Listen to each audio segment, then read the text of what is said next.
ለአንድ ተቋም እድገት ዋነኛ ተዋናዮች የተቋሙ አመራሮችና በውስጡ ያሉ ሰራተኞች ናቸው። ለዚህም ማሳያ የኢትዮጵያ ፌዴራል ቤቶች ኮርፖሬሽንን ማንሳት ይቻላል። የፌዴራል ቤቶች ኮርፖሬሽን ከለውጡ በፊት በነበሩ አመራሮች በመልካም አስተዳደር እጦትና በሙስና የተዘፈቀ ተቋም ነበር። ታዲያ ይህ በውድቀት ጎዳና ላይ የነበረ ተቋም ከለውጡ ማግስት ባገኘው የበሰለ አመራር ከወደቀበት ተነስቷል። ለዚህም ስኬት የአንበሳውን ሚና እየተጫወቱት የኮርፖሬሽኑ ስራ አስፈጻሚ ክቡር አቶ ረሻድ ከማል ናቸው። አቶ ረሻድ ከማል ይህንን የወደቀ ተቋም ሬሳ ማከም በሚባል ደረጃ መታደግ ችለዋል። እንግዲህ የፌዴራል ቤቶች ኮርፖሬሽን ትላንትና የነበረበትን ደረጃ ብዙዎቹ እናውቀዋለን። በጣም ኮራፕትድ የነበረ በተለይ በነበረው በ27 ዓመት የህወሓት ስርዓት የመንግስት ቤቶች ለግል እየተዘዋወሩ የሚሸጡበት በጣም እድሳት የሌለበት የወደቀ ተቋም ግብር ለሰራተኛ ደሞዝ መክፈል የማይችል ከተቋሞቹ ሁሉ መፍረስ አለበት ብለን ያልነው ተቋም ፌዴራል ቤቶች ኮርፖሬሽን የመንሳራቱ ሁኔታ ራሱና አሁን ባለበት ደረጃ ላይ ስናየው ባለፈው ብዙ ነገራቸዋለሁኝ ሬሳ ማከም የሚለውን እየተገበረ ተቋም ነው ይላሉ። አሁን ያለበትን ደረጃ ስለማቅ ነው። ምናልባት እንደሌላ ነገር እንዳይመስል ፌዴራል ቤቶች ኮርፖሬሽን ለጎ ቴሌቪዥን ለኛ በጣም ፈታኝ ነው።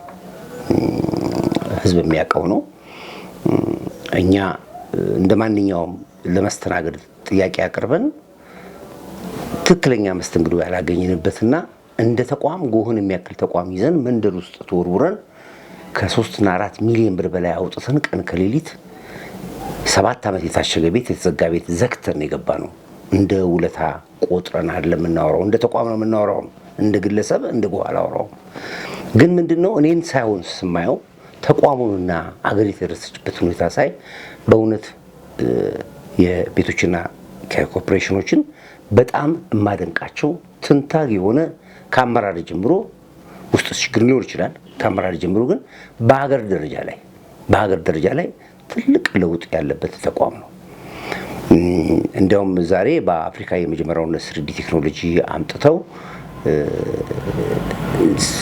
ማህበረሰቡ የቤት ተጠቃሚ እንዲሆኑ ፕላን ከታቀደባቸው ተቋም መካከል አንዱ የቤቶችና ኪራይ ኮርፖሬሽን ነው። ታስታውሱ ከሆነ ባለፈው ጠቅላይ ሚኒስትር ዶክተር አብይ 1.5 ሚሊዮን ብር ቤቶች በአዲስ አበባ ላይ መሰራት አለባቸው የሚል ፊት ለፊት የሆነ መግለጫ ያሰጠው። ምክንያቱም ኢቭን ይሄ 1.5 ሚሊዮን ቤቶች የቤት ማህበረሰቡ ችግር ይቀርፋሉ ተብሎ አይደለም። ለመጀመሪያ ግን በጅምር ደረጃ ይሄን ይሰራል ሲባል መጀመሪያ ጠቅላይ ሚኒስትሩ ከተማመናቸው ተቋም መካከል አንዱ ቤቶችና ኮርፖሬሽን ነው። አዲሱ የለውጥ አመራር ባለፉት 7 ዓመታት ሀገራዊ ሪፎርሙን መነሻ በማድረግ ተቋሙን ትርጉም ባለው ደረጃ መለወጥ የሚያስችል ሁሉን አቀፍ ሪፎርምን አቅዶ በመተግበር በሁሉም ዘርፎች የሚያበረታታና ተስፋ የሚሰጡ ስኬቶችን ማስመዝገቡም ይታወሳል። ሀገርን ከድህነትና ኋላ ቀርነት በማላቀቅ በአዲስ ሀሳብ የተጀመረው ሀገራዊ ለውጥ እውን እንዲሆን በጠንካራ አስተዳደር ላይ የተመሰረተ ተቋም መገንባት መሰረታዊ ነገር ነው። ለዚህ ማሳያ ደግሞ በጠንካራ አመራር እየተመራ አመርቂ ውጤት ያስመዘገበው የፌዴራል ቤቶች ኮርፖሬሽን ግንባር ቀደም ተቋም ነው። ሀገራዊ ለውጡን እንደ መልካም አጋጣሚ ተጠቅመው በለውጡ እየተለወጡ ጠንክረው የወጡ ጠንካራ ተቋማት እንደ ማሳያነት ማንሳትም አስፈላጊ ነው። ለዚህ ደግሞ የፌዴራል ቤቶች ኮርፖሬሽን ከሀገራዊ ለውጡ በኩል ስኬትን እየቆረጠ የስኬታማ ተቋም ግንባታን ማሳያ ተደርጎ መጥቀስ ይቻላል። ኮርፖሬሽኑ የነበረበት ሁኔታ ከፈጣኑ ሀገራዊ ለውጥ ጋር አብሮ የማሄድ ኋላ ቀርና ወቅቱን ያልዋጀ ተቃዋሚ ቁመና ውስጥ መሆኑን የተረዱት አቶ ረሻድ ከማል ተቋሙ ከነበረበት የውድቀት ቅርቃር ለማውጣት ቀን ከሌት እልህ አስጨራሽ ትግል አድርገዋል። በቀድሞ ስርዓት ተቋም ውስጥ የተከሰከሱ ሙሰኞች ትግሉን አስከፊም አድርገውታል። ያም ቢሆን ተቋሙን በእድገት ጎዳና ላይ ከመጓዝ አላገደውም።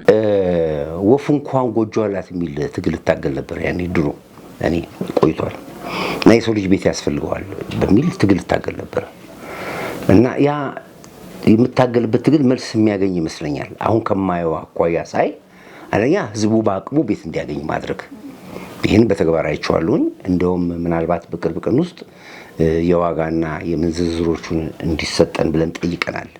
ምክንያቱም እኔ በውጭ በምኖርበት ሰዓት ላይ ብዙ ትውልደ ኢትዮጵያን ዲያስፖራዎች የተቸገሩት የቤት ችግር ነው። የቤት ችግር መቸገር የገንዘብ ጉዳይ አይደለም። የሚሰጡትና የሚገቡበት ሪልስቴቶች በሙሉ በጣም ብዙ መከራ፣ ስቃይ፣ አመታት መጠበቅ ገንዘባቸውን እስከ ማጣት የደረሱ ስለሆነ ዛሬ ለእነዚህ ሰዎች መፍትሄ ይሰጣል ብዬ ከምሏቸው ተቋማቶች ቅድም እንደነገርኩሽ እንደ ከተማ መስተዳድሩ እንደ ኦቪድ አይነቶቹን የዲያስፖራውን በተለይ ዲያስፖራውን ችግር የትውልደ ኢትዮጵያውን ችግር ይቀርፋሉ ብዬ እላለሁኝ። ሌሎችም ሪልስቴቶች አሉ። በዚህ ደረጃ ላይ ያው ጠልቀን አልገባንም እንጂ አሁን ትላንትና አፍሪካ ፎረም ነው የሚባሉት መጥተው ነበር እዚህ። በጣም ትልቅ ራዕይ ያላቸው እነሱንም ለማግኘት ሞክራለሁኝ። ትላንት ቢሮአቸውን ተቋማቸውን ጎብኝቻቸዋለሁኝ እና እነሱም እንደዚሁ ትልልቅ ሪልስቴቶችን በተለይ ትውልደ ኢትዮጵያውን ያማከለ እየሰሩ እንደሆነ ነግረውኛል። እንዲያውም ሳይታቸውን ወደ ጥቁር አንበሳ አካባቢ ላይ ሳይታቸውን እንደጎበኙ ጎብዘውኛል።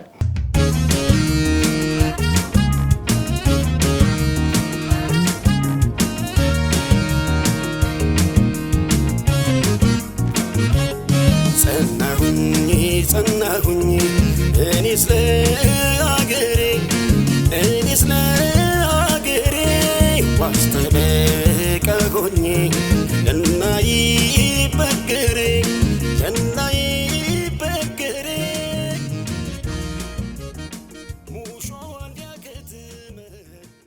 ይህ በብርሃን ፍጥነት እድገቱ እየጎላ ያለ ተቋም አሁን ደግሞ በዓለም አቀፍ ደረጃ ወደር ያልተገኘለት የስሪዲ ቴክኖሎጂን ወደ ሀገር ውስጥ በማስገባት ፈርቀዳጅ ሆኗል። በአቶ ረሻድ ከማል የሚመራው የፌዴራል ቤቶች ኮርፖሬሽን የስሪዲ ኮንስትራክሽን ቴክኖሎጂን ወደ ሀገር ለማስገባት በዘርፉ እውቅናን ካተረፉ ከኦስትሪያው ግዙፍ የግንባታ ቴክኖሎጂ አቅራቢያ ባውሜት ግሩፕ ከተባለ ኩባንያ ጋር ስምምነት ላይ ደርሰዋል። ኮርፖሬሽኑ ከነበረበት ውስብስብ ችግር አንጻር ደግሞ ሀገራዊ ለውጡ የወለደውን አዲስ ሀሳብ የተቋሙ ችግር መፍቻ ቁልፍ ሆኖ በማግኘቱ ፈጣኑ የለውጥ ሀዲድ ውስጥ ራሱን አስገብቷል። የኮርፖሬሽኑ ዋና ስራ አስፈጻሚ አቶ ረሻድ ከማል ኦስትሪያ ኦፊንግ ከተማ አቅንተው ከግንባታ ቴክኖሎጂ አቅራቢያ ኩባንያው ከፍተኛ የስራ ኃላፊዎች ጋር የስሪዲ የኮንስትራክሽን ፕሪንት የፌዴራል ቤቶች ኮርፖሬሽንን ተግባራዊ ለማድረግ በሚቻልባቸው ጉዳዮች ላይም ምክክር አድርገዋል። ዞሮ ግን አሁን ምንድነው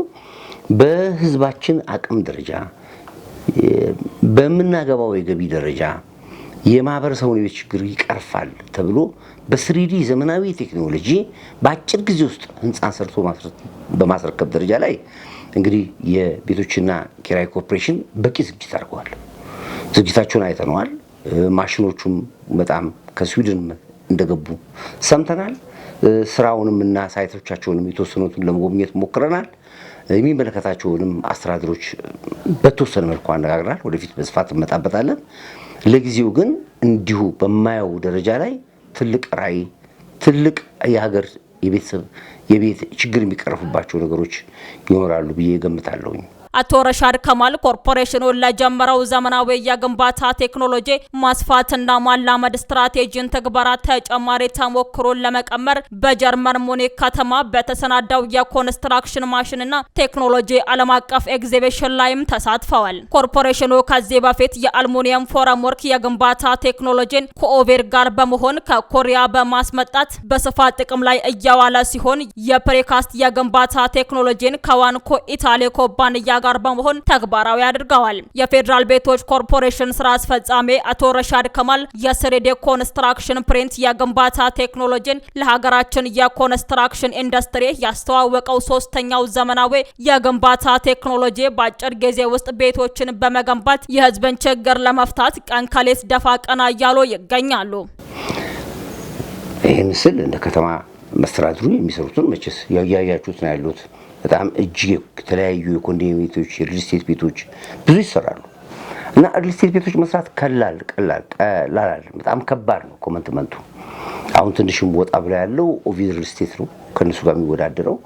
በግለሰብ ደረጃ ግን ማአት ሪል ስቴቶች አሉ።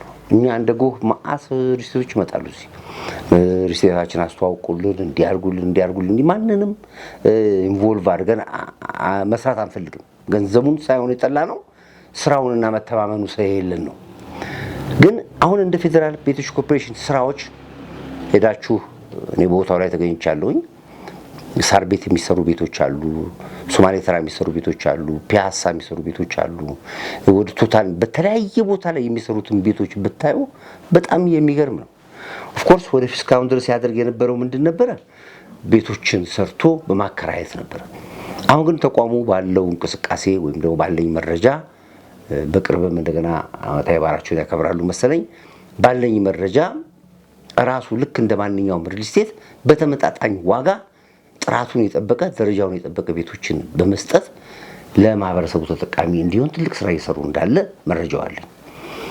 ማስተር ፕላናቸውንም አይቼዋለሁኝ፣ ኮንስትራክሽን አቅማቸውንም አይቼዋለሁኝ፣ የቢሮአቸውንም ስታንዳርድ አይቼዋለሁ እና እንደዚህ የሞተ ተቋም ሲነሳ ማየት ለኔ ትልቅ ነገር ነው። ለሀገሪቷም ተስፋ ነው፣ ለህዝቡም ተስፋ ነው ብዬ ነው የምለው።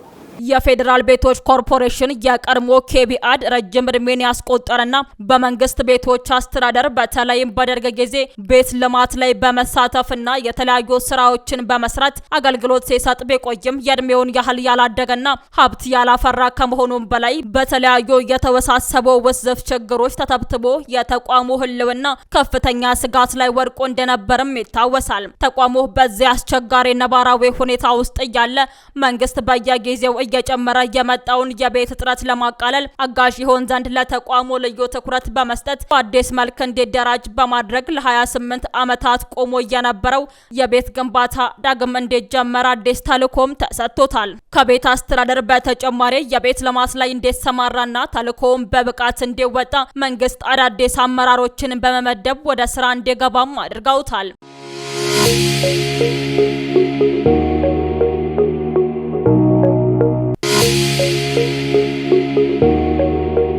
አዲሱ የለውጥ አመራር ባለፉት ዓመታት ሀገራዊ ሪፎርሙን መነሻ በማድረግ ተቋሙን ትርጉም ባለው ደረጃን መለወጥ የሚያስችል ሁሉን አቀፍ ሪፎርም አቅዶ በተግባር በሁሉም ዘርፎች የሚያበረታታና ተስፋ የሚሰጥ ስኬቶችን እያስመዘገበም ይገኛል። ይህ የተቋሙ ስኬት የተጸነሰው ከሀገራዊው ሪፎርም ሲሆን አመራሩ ለተቋሙ ለውጥ ቁርጠኛ በመሆኑ ያስቀመጠውን ራዕይ እውን ለማድረግ ያለሳለሰ ጥረትም አድርጓል።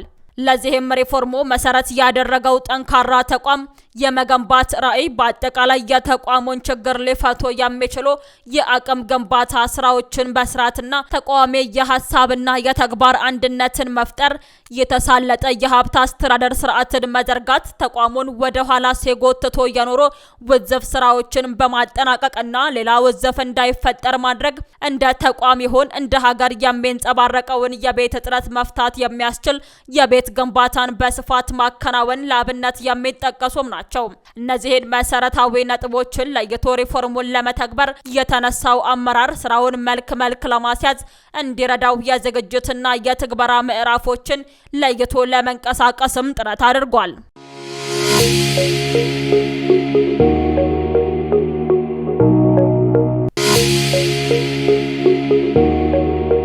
በዝግጅት ምዕራፉ የተቋሙን ችግሮች በወጉ ለይቶ የማወቅ ያሉትን እድሎችና ስጋቶች የመለየት ሊያጋጥሙ የሚችሉ ችግሮችን ተረድቶ መፍትሄዎችን የማበጀት የአቅም ግንባታና የግብአት ፍላጎቶችን ካለው አቅም ጋር አገናዝቦ ስትራቴጂዎችን የመንደፍ አመራሩንና ፈጻሚውን የማዘጋጀት ስራዎችንም ሰርቷል። በዚህ ሂደት ተቋሙን አላላውስ ብለው የኖሩ የተወዘፉ አመለካከቶች፣ የተዛነፉ አመለካከቶች፣ የአሰራር የአደረጃጀትና የሰው ሀብት አቅም ውስንነቶች፣ የፋይናንስ እጥረቶች፣ ደካማ የሀብት አስተዳደር ቅንጅት የጎደለውና ደካማ የአገልግሎት አሰጣጥና ሌሎችም መፍትሄ የሚያሻቸው ሆነው የተለያዩ ጉዳዮች ናቸው። እነዚህና ሌሎች ዘርፈ ብዙ ችግሮችን በዝግጅቱ ወቅት ለይቶ የተነሳው የለውጡ ሂደት ወደ ቀጣዩ የትግበራ ምዕራፍ ግልጽ አቅጣጫዎችን ይዞ መሻገርም ችሏል። በመሆኑም በትግበራው ሂደት በቅድሚያ ተቋሚ መግባባትና የጋራ አጀንዳን ለመፍጠር የሚያስችሉ ውይይቶችን በማድረግ የኢንዱስትሪ ሰላም የሰፈነበት ተቋምን ለመፍጠርም ጥረት አድርጓል።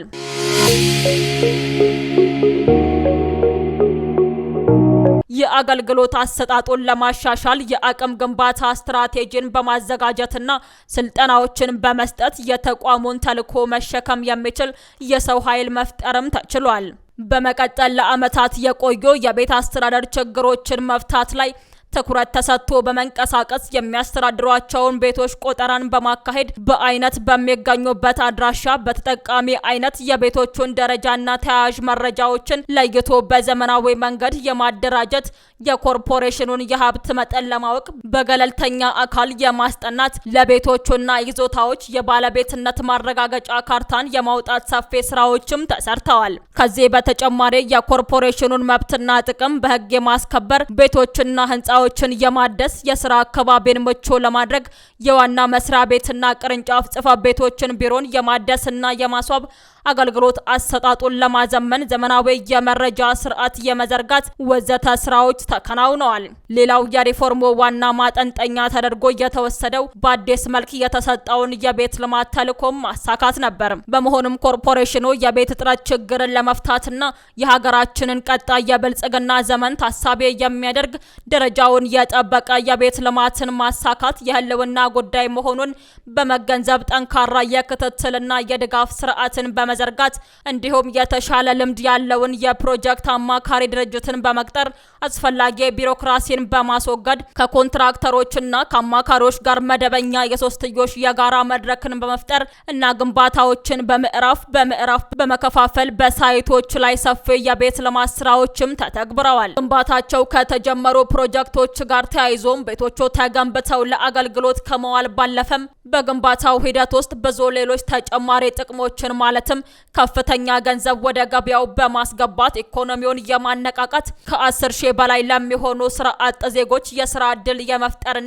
ከየአካባቢው ከየከተማ አስተዳደር መዋቅር ጋር በመቀናጀት በግንባታው የተሳተፉ ተቋራጮችን በአካባቢው ልማትና ማህበራዊ ድጋፎች ላይ በመሳተፍ የዜግነት ግዴታቸውን በራሳቸው ፍላጎትና ተነሳሽነት እንዲወጡ በማመቻቸት ዘርፈ ብዙ ጥቅሞችንም አስገኝቷል።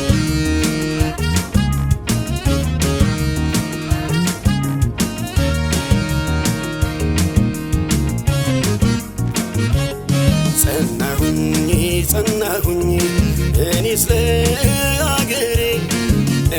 ለአገሬ ዋስተበቀ ሆኜ እናይበገሬ የግንባታ ቦታዎችን የመለየት የተሻለ ዲዛይን አማራጮችን የማዘጋጀትና ከግል ባንኮች ጋር በጋራ መስራትን ጨምሮ የተለያዩ የገንዘብ ምንጮችን በማፈላለግ የተሻለ ቴክኖሎጂና ፋይናንስ ያላቸውን የውጭ ሀገርና የሀገር ውስጥ ተቋራጮችን የሚያሳትፉበት ሰፊ የቤት ልማት ስራን ለማካሄድ ዝግጅቱን ከወዲሁ የጀመረ ሲሆን በቤት እጦት ለሚቸገሩ የከተማ ነዋሪዎች፣ የመንግስት ሰራተኞችና አመራሮች ቤቶችን ገንብቶ ለአገልግሎት ለማቅረብ ከትላንቱና ከዛሬው ጥረትና ድካም በላይ ነገን የበለጠ ሸክም እንዳለበት በመረዳት ተቋሙን የነገራይና ተልኮን ብሩህ የማድረግ ስራም አጠናክሮ ቀጥሏል። ኮርፖሬሽኑ ያሉበትን የረጅም ዓመታት ውስብስብ ችግሮችን በመፍታት በመንግስት የተሰጠውን ተልኮ ከግብ ለማድረስ ባለፉት 4 ዓመታት ብዙ የሪፎርም ስራዎችን በመተግበር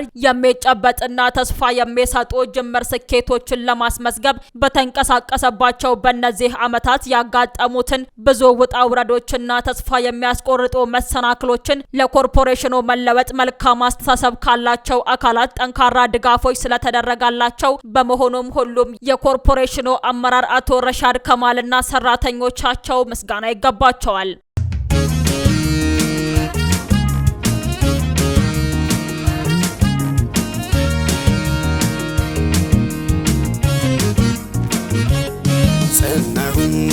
ጸናሁኝ እኔስ ለአገሬ ዋስተበቀ ሆኜ እናይበገሬ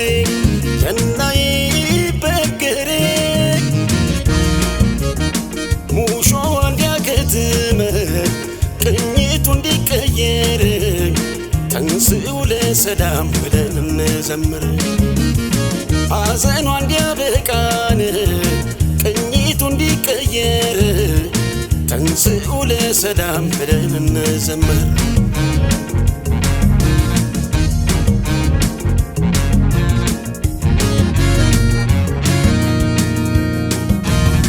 እንደ ጎራ ብጮህ ሰው ከተከተለኝ ለአገሬ መሆን